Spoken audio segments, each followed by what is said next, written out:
আপনারা দেখবেন বীর শেফা, যেই বীর শেফা নামখ্যাত নবীজি এখানে পানি পান করেছিলেন এবং নবীজি থুতু মুবারক দেওয়ার কারণে পানিটা মিষ্টি এবং অনেক রোগ মুক্তির কারণ হয়ে দাঁড়ায়।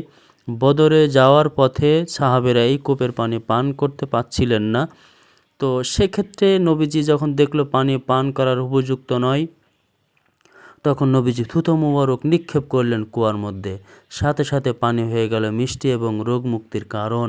এই দেখেন কর্তৃপক্ষ পাইপের মাধ্যমে যেহেতু কুয়াটা ঢেকে রাখা হয়েছে, অনেকে দেখতে গিয়ে নিচে পড়ে যেতে পারে।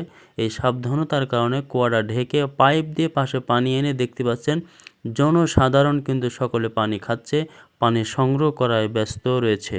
আপনারা দেখবেন যারা এসেছেন বদর প্রান্তে, আসার পথে কিন্তু এই বীর শেফা আপনার চোখে পড়বে। যারা যান নাই শেষ পর্যন্ত দেখতে থাকুন বীর শেফা কিভাবে পানি সংগ্রহ করে মানুষ।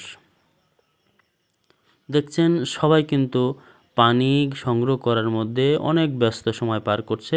আমার হাজী সাহেবরাও কিন্তু পানি সংগ্রহ করছে, ব্যস্ত। দেখছেন সবাই পানি সংগ্রহ করায় অনেক ব্যস্ত। এই পানির কূপের মধ্যে নবীজি থুতু মোবারক দেওয়ার কারণে পানিটা মিষ্টি এবং শেফার কারণ হয়ে দাঁড়িয়েছে। নবীজি এখানে অবস্থান করে এই কূপের পানি পান করেছিলেন। এই জন্য এই কূপের মধ্যে শেফা নিহিত রয়েছে। আমরা কিন্তু এই যে আমাদের হাজী সাহেব দেখতে পাচ্ছেন, ওনারা পানি এতে সংগ্রহ করেছে ছোট ছোট বোতলে। এই বোতলগুলো কিন্তু 2 টাকা, কোনো বোতল 5 টাকা সংগ্রহ করা হয়। হাজী সাহেবরা কিন্তু পানি সংগ্রহের মধ্যে ব্যস্ত। একটা কথা বলে রাখি, বীরে রওহা তারপরে বীরে শেফা আস্তে আস্তে বদরের দিকে এগিয়ে যাবে। এভাবে বদরে যাওয়ার পথে অনেক স্মৃতি বিজড়িত জিনিস দেখা যায়। এই দেখতে পাচ্ছেন বোতল বিক্রি করছে কিন্তু ছোট ছোট বোতল 2 টাকা করে। অনেক ব্যাপার স্যাপার, বীরে শেফার পানি নেওয়ার জন্য সবাই ব্যস্ত। আমরাও নিয়েছি। আমার হাজী সাহেবরাও কিন্তু পানি সংগ্রহ করেছে। এটা মদিনায়।